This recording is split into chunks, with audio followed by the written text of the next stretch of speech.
Breakfast, many say, is the most important meal of the day.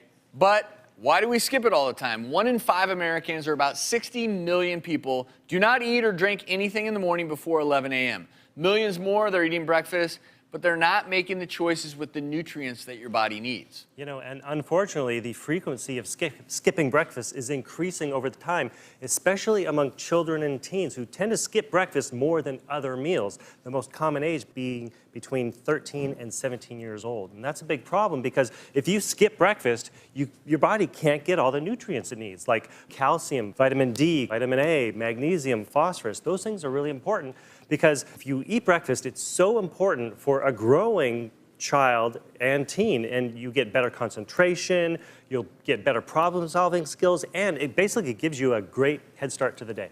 It absolutely does, and it doesn't have to take a long time. A simple, nutritious breakfast consisting of low-fat milk, maybe some fruit and whole grain cereal.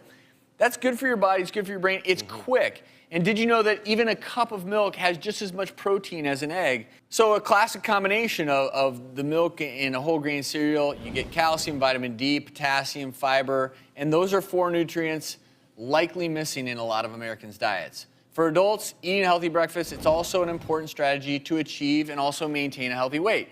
This is interesting. Studies have actually found people who skip breakfast end up eating more calories throughout the day. They tend to put on more weight than breakfast eaters do. And here's why. If you skip breakfast, your body does some interesting things. It goes into hibernation mode. That next meal you eat, it might hypersecrete insulin, which tells you to store fat. That can cause you to gain weight. So that's why if you skip breakfast, you actually may be increasing your risk for obesity.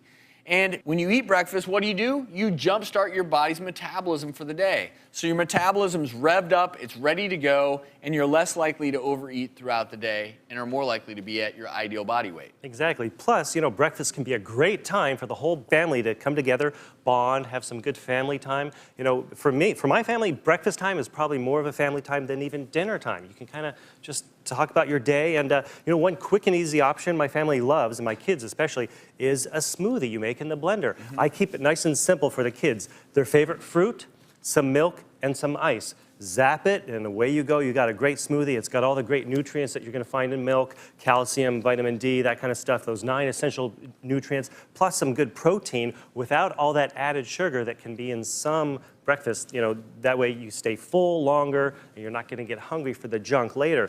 But what about coffee?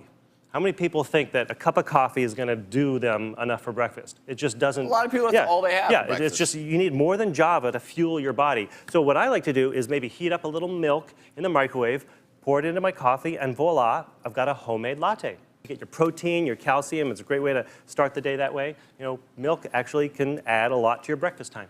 And I do want to highlight, everyone, these are whole grain pancakes. Yes. So you can actually eat foods that you love. They can still be healthy for breakfast. There's really no excuse for not eating a healthy breakfast.